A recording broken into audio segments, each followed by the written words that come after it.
بسم اللہ الرحمن الرحیم۔ جی آج ہمارا ہے سبق نمبر 4، ٹھیک ہے، لیسن نمبر 4 ہے ہمارا۔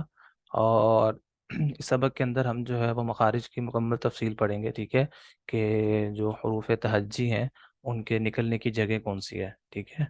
تو ان کے متعلق ہم پڑھیں گے، چونکہ یہ بہت اہم سبق ہے۔ تو اس اہم سبق سے پہلے ہم جو ہے وہ چند باتیں پڑھ لیں گے، تاکہ پھر جب ہم آخر میں مخارج کو پڑھیں تو صرف اس میں جو ہے وہ مخارج کا ہی ذکر ہو، زیادہ باقی چیزیں اس میں ایڈ نہ ہو۔ کیونکہ اگر ہم باقی چیزوں کو بھی اس میں ایڈ کر دیتے ہیں تو وہ مخارج جو ہے بہت زیادہ مشکل ہو جاتے ہیں، ان کو سمجھنا مشکل ہو جاتا ہے۔ ایک ایک مخرج جو ہے وہ 3 3 یا 2.5 لائنوں کا جو ہے بن جاتا ہے۔ تو اس وجہ سے جو ہے وہ میں نے ان کو جو ہے وہ الگ ذکر کر دیا، اور سب کو جو ہے وہ الگ الگ کر دیا، تاکہ پہلے آپ ان سب چیزوں کو جان لیں، ان سب چیزوں کو اچھے سے یاد کر لیں۔ جب یہ ساری چیزیں آپ کو یاد ہو جائیں گی تو اس کے بعد پھر ہم مخارج کو پڑھیں گے، اور مخارج پھر انشاءاللہ ہمارے لیے پھر ایک ایک لائن کا مخارج ہو جائے گا، یا آدھی آدھی لائن کا جو ہے وہ ہر مخرج جو ہے وہ ہو جائے گا، ٹھیک ہے۔ تو سب سے پہلے یہاں پر ہم جو چند چیزیں ہم نے پڑھنی ہے وہ ہے حمزہ اور الف میں چند فرق پڑھیں گے، کہ حمزہ اور الف میں جو ہے وہ فرق کیا ہے۔ اور دوسرے نمبر پہ ہم پڑھیں گے زبان کی تقسیم اور اس کے نام، کیونکہ زبان کو بھی جو ہے وہ 7 حصوں میں تقسیم کیا گیا ہے، تاکہ ہم جب ان کے نام پڑھ لیں گے اور تاکہ پھر ہم جب مخارج پڑھیں گے تو صرف نام سے ہمیں پتہ لگ جائے گا کہ اس میں جو زبان کا جو کون سا والا حصہ ہے، کہ جو زبان کے جو نام ہے یہ کس والے حصے کا نام ہے، ٹھیک ہے۔ اور اس کے بعد ہے نمبر 3 دانتوں اور داڑھوں کے نام، ٹھیک ہے۔ اسی طریقے سے ہمیں دانتوں کے نام بھی یاد ہونے چاہیے، داڑھوں کے نام بھی یاد ہونے چاہیے، تاکہ ہمیں پتہ لگ جائے کہ زبان کے کس حصے کو کون سے دانت کے ساتھ لگانا ہے۔ تو جب ہم پڑھ لیں گے کہ بھئی یہ فلاں دانت کا یہ نام ہے اور فلاں دانت کا یہ نام ہے، اور زبان کے نام بھی پڑھ لیں گے، تو پھر جیسے آپ کو بتایا جائے گا کہ بھئی یہ زبان کا حصہ ہے، اس کو آپ نے فلاں دانت پہ لگانا ہے، تو آپ کو جو ہے وہ سمجھنا اور اس کو لگانا آسان ہو جائے گا، جب ہم پہلے سے اس کو یاد کر لیں گے۔ اس کے بعد نمبر 4 پہ ہے حرفوں کے نام، حروف کے نام، ٹھیک ہے۔ حروف کے نام جو ہے وہ ہم پڑھ لیں گے، حروفوں کے نام نہیں، حروف پہلے ہی جمع ہے، حروف کے نام جو ہے وہ ہم پڑھ لیں گے، ٹھیک ہے۔ اور اس کے بعد نمبر 5 ہے مخارج کی ترتیب پر کالم، ٹھیک ہے۔ مخارج کی ترتیب جو ہے اس پر ہم نے پورا کالم بنایا ہے، اس سے بھی آپ کو جو ہے وہ سمجھنے میں آسانی ہو جائے گی، ٹھیک ہے۔ تو یہ جب ہم چیزیں پڑھ لیں گے اس کے بعد پھر ہم مخرج کی طرف جائیں گے، مخارج کی طرف جائیں گے، تو انشاءاللہ ہمارے لیے ان کو سمجھنا، ان کو پڑھنا، اس کو یاد کرنا آسان ہو جائے گا۔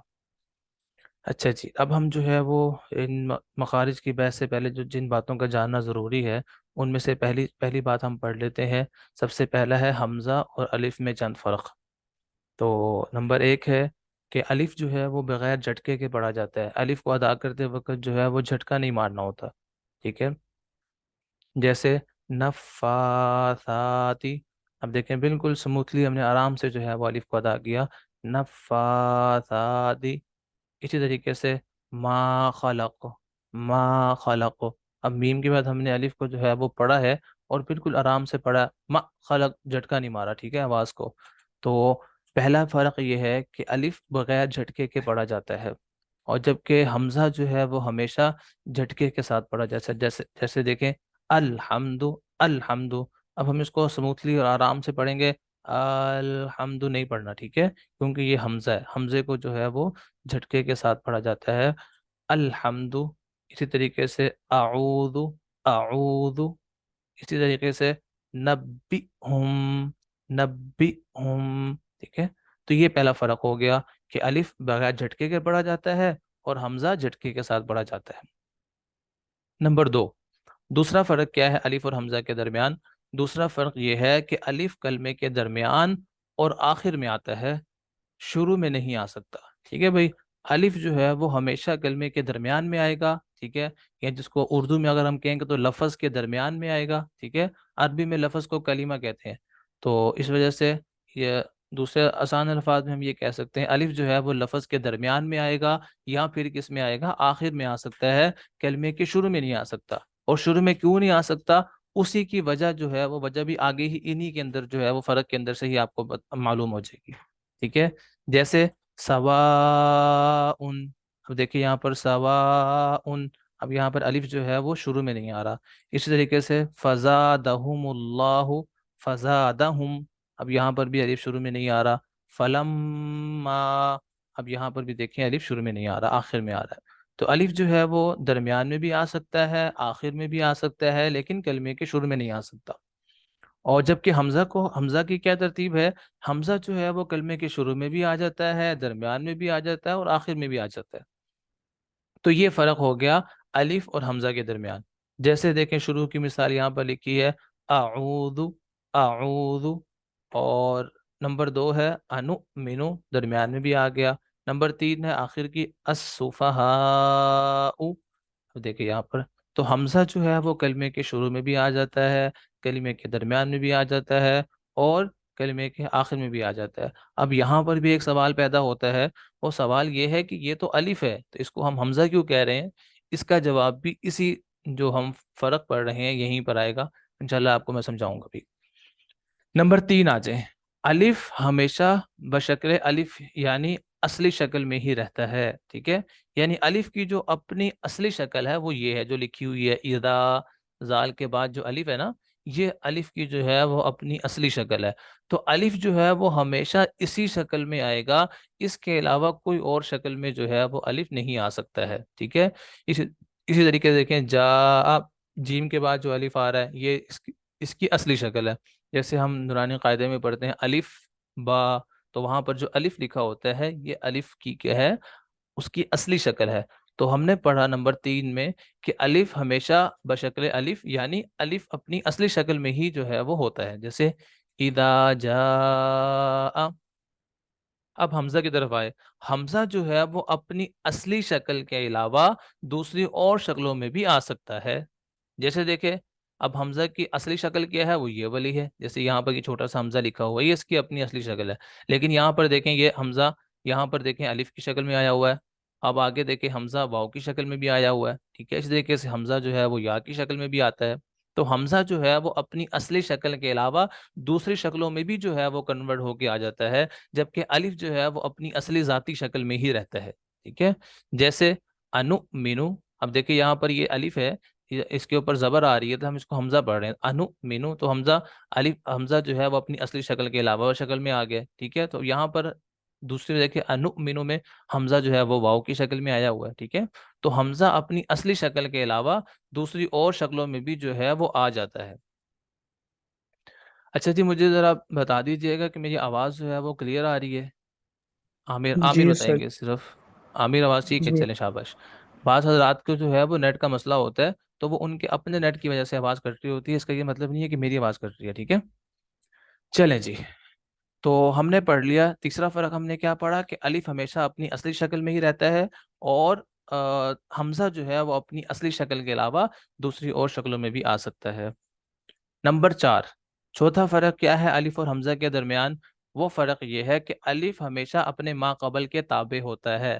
الف ہمیشہ اپنے ما قبل کے تابع ہوتا ہے، اس کا مطلب یہ ہے کہ الف سے پہلے والا حرف اگر موٹا ہے تو الف بھی موٹا پڑھا جاتا ہے۔ تو مطلب یہ ہوا کہ وہ اپنے ما قبل کے تابع ہوتا ہے، یعنی اپنے پہلے والے کو جس طرح موٹا پڑھیں گے تو الف کو بھی موٹا پڑھا جاتا ہے۔ اگر اس سے پہلے والا حرف باریک ہے تو الف کو بھی باریک پڑھا جاتا ہے، جیسے ٹھیک ہے؟ جیسے دیکھیں یہاں پہ دیکھیں قال، قال، اب یہاں پر اب ایسے کریں گے تو آپ کے منہ کی شکل بھی بگڑ جائے گی اور آواز بھی ایسی عجیب سی نکلے گی، ٹھیک ہے؟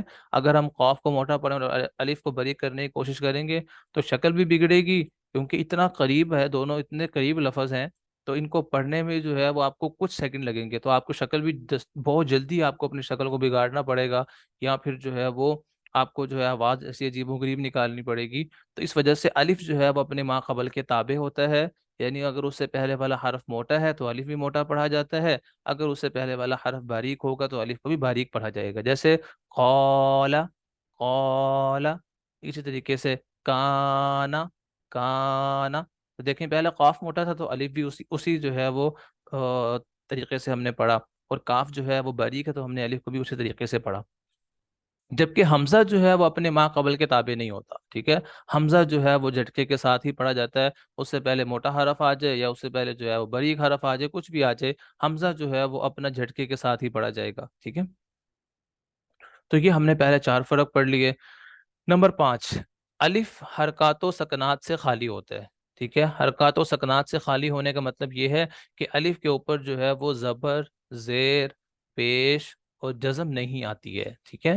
الف حرکات و سکنات سے خالی ہوتا ہے، مطلب الف کے اوپر زبر، زیر، پیش اور جزم یہ نہیں آتی ہے. ٹھیک ہے، جیسے دیکھیں اذا جاء، اب یہ دیکھیں زال کے بعد الف آ گیا، یہ الف ہے. جیم کے بعد الف آ گیا، یہ جیم ہے. ٹھیک ہے، نفاثاتی میں اس طریقے سے ما خلق، میم کے بعد الف آ رہا ہے.